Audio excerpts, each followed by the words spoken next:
வணக்கம். முனைவர் கி. ராம் கணேஷ். இன்னைக்கு நாம் எட்டு தொகை நூல்களுள் ஒன்றான புறநானூறு என்ற புறநூலிலிருந்து 236வது பாடலை விளக்கத்தோட இந்த பதிவில் பார்க்க போகிறோம். நாம் பார்க்கக்கூடிய இந்த பாடல் கபிலர் என்ற புலவரால் பாடப்பட்டது. இந்த பாடல் யார் மீது பாடப்பட்டது அப்படின்னு பார்க்குறப்போ பாரிவள்ளல் மீது பாடப்பட்டது. அதாவது பாரிவள்ளல் இறந்து போயிட்டாரு. பாரிவள்ளல் இறந்து போனதுக்கப்புறமா பாரியினுடைய மகளிரை பார்ப்பார் இடத்துல ஒப்படைத்து விட்டு, பார்ப்பார்னு சொல்லுவாங்க இல்லையா, அவங்க கிட்ட ஒப்படைச்சிட்டு அந்த கபிலர் என்ன பண்ணுறாருனா உண்ணா நோன்பு இருந்து, அதாவது வடக்கு இருந்து உயிர் துரத்தல் அப்படின்னு சொல்லுவாங்க, வடக்கு திசை நோக்கி சாப்பிடாமையே இருந்து இறந்து போகிறது. அப்படிப்பட்ட ஒரு சூழலில் அமர்ந்த நிலையில் அந்த கையிறு நிலைன்னு சொல்லுவாங்க, செயலற்ற நிலை. இனிமேல் நமக்கு என்ன இருக்க போகுது, இனி நம்ம வாழ்ந்து பிரயோஜனம் இல்லை அப்படிங்கிற மாதிரி, வாழ்க்கையில் ஒன்றுமே இல்லை, எதுவும் நிரந்தரமே இல்லை, அப்படி சொல்கிறது தான் கையிறு நிலை அப்படிங்கிறது. அப்படிப்பட்ட அந்த கையிறு நிலையில் இருந்து பாரியை கபிலர் பாடியிருக்கிறார். அப்படித்தான் அந்த பாட்டு எப்படி தொடங்குதுன்னு பார்த்தீங்கன்னா, கலை உணக்கிழிந்த முழவு மருள் பெரும்பழம் சிலை கெழு குறவர்க்கு அல்கு மிசைவு ஆகும் என்பதாக தொடங்கி மொத்தம் 12 அடிகளில் இந்த பாடல் அமைஞ்சிருக்கு. அப்போது என்ன சொல்கிறார் அப்படின்னா, கலை உணக்கிழிந்த முழவு, அதாவது கலை அப்படிங்கிறது குரங்கு. அது எதை சாப்பிடுதான்? பெரும் பழம்னா பெரிய பலாப்பழம். அந்த பெரிய பலாப்பழத்தை பிடுங்கி குரங்கு என்ன பண்ணுதுன்னா பிச்சு சாப்பிடுதான். அது அப்படி இந்த குரங்கு அப்படி பிச்சதை பார்த்தா எப்படி இருக்குன்னா, பெரிய முரசை உடைச்ச மாதிரி இருக்குது. அந்த பலாப்பழம் பார்த்தீங்கன்னா ஒரு பெரிய முரசு மாதிரி, ஒரு ட்ரம்ஸ் சொல்லுவோம் இல்லையா, அந்த மாதிரி இருக்குது. அதை சாப்பிட்டுட்டு என்ன பண்ணுதுன்னா அதை தூக்கி வீசிடுது, அந்த மாதிரி கிடக்கிறது. அப்போது அந்த பாரியினுடைய மலையில் வாழக்கூடிய அந்த குறவர்கள் என்ன பண்ணுறாங்கன்னா அந்த பலாப்பழத்தை வச்சு சாப்பிட்றாங்க. அப்படிப்பட்ட மலைநாட்டுக்கு உரியவனே அப்படின்னு பாரியை பற்றி சொல்கிறார்.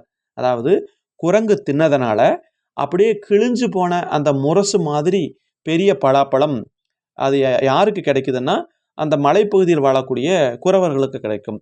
அப்படிப்பட்ட மலைநாட்டுக்கு உரியவனே பாரி வள்ளலே. அதுக்கப்புறம் என்ன சொல்கிறாரு?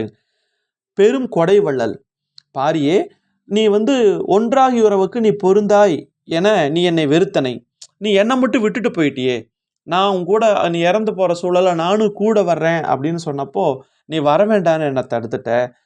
நீ என்னை பேணி காத்த காலமெல்லாம் என்னை ரொம்ப ரொம்ப பக்கத்தில் வச்சுக்கிட்டு ரொம்ப பெருமையோட நட்போட என்னுடனே இருந்தாயே. அப்படி எல்லா நிலையிலையும் எங்கூடவே இருந்தவன் தானே நீ. ஆனால் நீ இறந்து போகிற சூழலில் என்னை வராதே அப்படின்னு சொல்லிட்டியே, அப்போது என் மீது நீ கொண்ட நட்பு அவ்வளவுதானா? அப்போ அந்த பாரி இறந்து போகக்கூடிய ஒரு சூழலில் கபிலரும் உயிர் துறக்க துணிந்தார் அப்படிங்கிற செய்தி நமக்கு தெரிய வருது. ஆனால் பாரி விடலை போல, நீ உயிர் துறக்கக்கூடாதுன்னு சொல்லியிருப்பார் போல. அப்போ அதைத்தான் இங்கே அவர் சொல்கிறார். அப்போது என்ன சொல்கிறாருன்னா, ஒரு உறவுக்கு நீ பொருந்தலை, நீ என்னை வெறுத்துட்ட, நீ பாதுகாத்த காலத்துல எல்லாம் பெருமையோட நட்போட இருந்த என்னை இப்போ உடன் வருவதற்கு விடாமல் என்னை வராதேன்னு சொல்லி என்னை வருத்தத்தை ஏற்படுத்திட்ட. அதனால் நான் உனக்கு பொருந்தியவன் அல்ல, நான் உன்னுடைய நட்புக்கு தகுதி இல்லாத நான் மாறிட்டனே. நீ என்னையும் கூட கூட்டிகிட்டுல போயிருக்கணும், இறந்து போகக்கூடிய ஒரு சூழலில் நீ என்னை இழுத்துட்டுல போயிருக்கணும். ஆனால் நீ என்னை வராதேன்னு சொல்லி எனக்கு வருத்தத்தை ஏற்படுத்தி விட்டாயே. அதனால் நான் உனக்கு பொருந்தியவன் அல்ல, நான் உன்னுடைய நட்புக்கு நான் பொருத்தம் இல்லாதவன் ஆகிட்டேன். உன்னுடைய நண்பனாக இருக்கக்கூடிய அந்த தகுதி எனக்கு இல்லாமல் போய்விட்டது. ஏன்னா நீ இறந்தோடனே நானும் இறந்துருக்கணும் இல்லையா? ஆனால் நான் இறக்காமல் விட்டுட்டேன். அப்போது நான் உன்னுடைய நட்புக்கு நான் பொருந்தியவனாக இல்லையே. இருந்தாலும் இந்த பிறவி போல வரக்கூடிய பிறவிகள்லையும் பிரியாத உரிமை நட்பினை உயர்ந்த வினை எனக்கு தருமாக அப்படின்னு சொல்லிட்டு இனியும் நம்ம நட்பு தொடரணும் அப்படின்னு சொல்லிட்டு அந்த கபிலர் உயிர் விட துணிந்தார் அப்படிங்கிற மாதிரி பாடல் முடியுது. அப்போ என்ன சொல்கிறாங்க அப்படின்னா, அந்த பெரிய பலாப்பழம், அந்த பெரிய பலாப்பழத்தை குரங்கு கிழித்து சாப்பிடுது. அந்த அந்த கிழிச்ச அந்த பலாப்பழம் பார்த்தீங்கன்னா ஒரு முரசு மாதிரி காட்சி தரும். அந்த குரங்கு போட்டதுனால அந்த அந்த பலாப்பழத்தை எடுத்து வச்சு குறவர்கள் சில நாளைக்கு சாப்பிடுவாங்க. அத்தகைய வளமிக்க மலைநாட்டின் வேந்தனே, மிகுந்த வள்ளல் தன்மையுடைய பாரியே, எனக்கு உதவி என்னுடைய பழகிய ஆண்டுகளெல்லாம் நீ நல்லா தானே இருந்த. ஆனா, அப்படி கலந்த நட்புக்கு ஒவ்வாதவன் நீ. நீ நட்புக்கு நீ தகுதி இல்லாதவன் என்ன வெறுத்தவன் ஆக்கிட்ட. பெருமை தங்கிய சிறந்த நட்புக்கு ஒவ்வாமல் நீ இறந்தபோது, நின்னோட என்னையும் வரவிடாம இங்கேயே இருன்னு சொல்லிட்டியே. நீ உனக்கு நான் பொருந்திய ஒரு நண்பன் நண்பன் கிடையாது. இங்கு இருந்தது போலவே அங்கும் இடைவிடாது நீ இருந்த அந்த உங்கூடவே நான் இருக்கணும். அதாவது என்ன சொல்றேன்னா, இறந்து போனதுக்கப்புறம் அவர் போயிருப்பார்ல, சொர்க்கத்துக்கு போயிருப்பார் இல்லையா? இப்ப நான் இறந்து போறேன். மறுபடியும் நான் உங்கூடவே வர்றேன். அந்த நட்பு தொடரட்டும். இந்த பிறவி மாரியே நட்பு தொடரட்டும். இல்லையா? இங்கு இருந்தது போலவே அங்கும்னா அந்த சொர்க்கத்திலயும் இடைவிடாது நின்னோடு இருந்து, நின்னை கண்டு வாழக்கூடிய நிலைய இனியேனும் எனக்கு தருவாயாக. இனியாவது எனக்கு குடு. ஏன்னா பாரியினுடைய மகளை அ மகளிர் 2 பேர்ன்னு சொல்லுவாங்க. 2 பெண்கள்னு சொல்லுவாங்க. அந்த 2 பெண்கள அ அந்த பார்ப்பார் இடத்தில ஒப்படைத்து விட்டு, அந்த கடமைய முடிச்சுட்டு, அப்புறம் தான் கபிலர் வந்து உயிர் துறக்கிறார். அப்போ உயிர் துறக்கிறதுக்கு முன்னாடி என்ன சொல்றாருன்னா, "நீ இருக்கிறப்போ என்ன கூட்டிட்டு போகாம போயிட்டியே! என்னை வரவேண்டான்னு சொல்லிட்ட.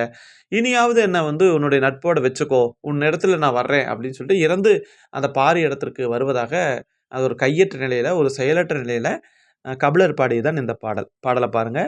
"கலை உணக்கிழிந்த முழவு மருள் பெரும்பழம் சிலைகெழு குறவர்க்கு அல்குமிசைவு ஆகும்.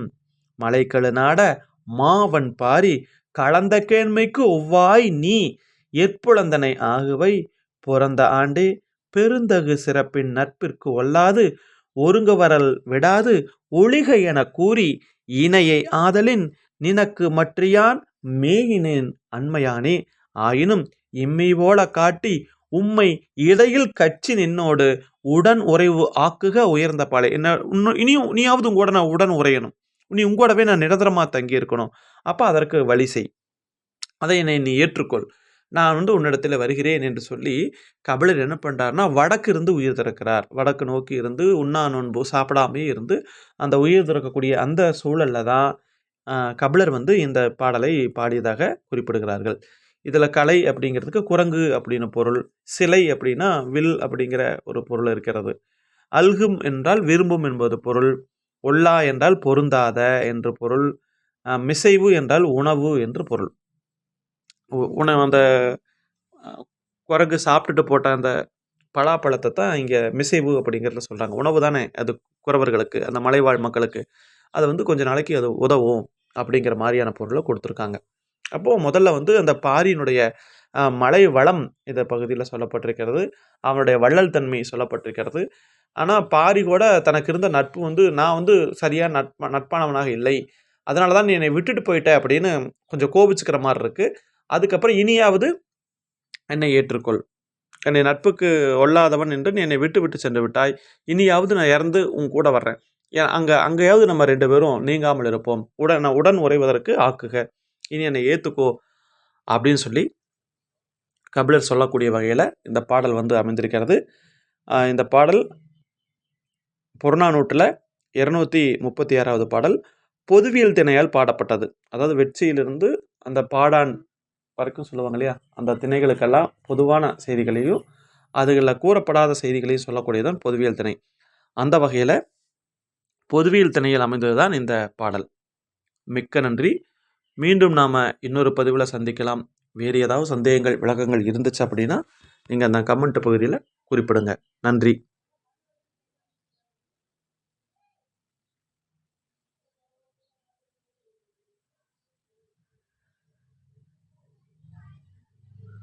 நன்றி.